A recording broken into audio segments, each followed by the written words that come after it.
Hi guys, তোমরা কেমন আছো? আশা করি সবাই ভালো আছো। অনেকদিন পর আবার একটা ভিডিও দিচ্ছি। তোমরা অবশ্যই দেখো। ভিডিওটা দেখা মাত্রই লাইক শেয়ার কমেন্ট করো। এটা আনসিন প্যাসেজ দেখো, যদিও অনেকের সিন আছে। হ্যাঁ, তো অনেকের কাছে এটা আনসিন প্যাসেজই বলতে পারো। অবশ্যই দেখো। শুধু আমি এই প্যারাগ্রাফটাকে বাংলায় অনুবাদ করব, আর কিছু কিছু নতুন নতুন ওয়ার্ড আছে, অবশ্যই তোমরা এটা মুখস্থ করো। হ্যাঁ, যত ওয়ার্ড বাড়াবা তত তোমাদের ইংরেজি সম্বন্ধে ভালো একটা কনসেপ্ট বা ধারণা চলে আসবে। তোমরা অবশ্যই দেখো প্রথম থেকে লাস্ট অবধি। কি স্কিপ করো না, স্কিপ করে শিখতে পারো না। অবশ্যই তোমরা দেখো। Once upon time there live a monkey on the bank of river. দেখো, কোনো এক সময় একটা নদীর তীরে দেখো একটা হনুমান বাস করতো। দেখো, এখানে মাঙ্কি মানে বাদর হয়, কিন্তু হনুমানই বললাম এখানে।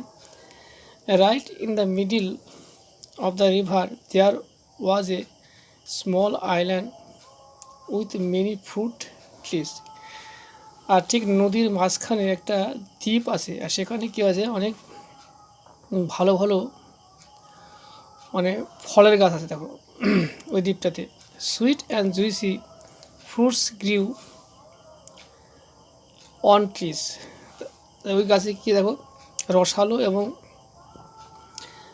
মিষ্টি ওই ফল ওইসব গাছে ধরে আছে। দেখো, at a distance from the bank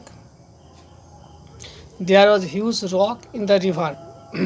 দেখো, তাই ওই তীর থেকে কিছুটা দূরে কী আছে, একটা বড় পাথর আছে। দেখো, হ্যাঁ, সেটা নদীর মাঝখানে আছে। দেখো, মানে নদীর মধ্যে আছে পাথরটা। দেখো, a part of it was above water. আর ওই পাথরটার একটা অংশ জলের ওপরে আছে। দেখো, one day attracted the delicious fruit the monkey jumped to reach the rock. তাহলে ওই যে ভালো ভালো ফল আছে, হ্যাঁ, ওই ফলের তে আসক্তি হয়ে হনুমানটা কী করলো, ওই পাহাড় বলছে, ওই রকের ওপর মানে লাফিয়ে পড়লো। দেখো, and from there live on to the island. তারপরে ওইখান থেকে আবার সে ওই দ্বীপের ওপর ঝাঁপিয়ে পড়লো। দেখো, বুঝলো তো? তাই তবে এটা খুব ছোটোখাটো একটা ভিডিও, তোমরা অবশ্যই প্রথম থেকে লাস্ট অবধি দেখেছো। হ্যাঁ, আর এখানে দেখো কিছু কিছু অজানা শব্দ আছে, অনেকে আবার সবগুলো জানা আছে, তাদের তো কোনো ব্যাপার নেই। তোমরা অবশ্যই দেখো। ডেলিশিয়াস মানে খুব সুস্বাদু হতে পারে। হ্যাঁ, ফ্রুটস একটা একদম আকর্ষণ। হ্যাঁ, এইসব ওয়ার্ডগুলো দেখো, নতুন নতুন কিছু আছে। ডিস্টেন্স মানে দূর। হ্যাঁ, তারপরে ধরো এখানে ওয়ার্ড কী বলবো, আইল্যান্ড মানে দ্বীপ। হ্যাঁ, এরকম অনেক ব্যাপার আছে। তাহলে এই ওয়ার্ডগুলো অবশ্যই তোমরা মুখস্থ করো, ঠিক আছে?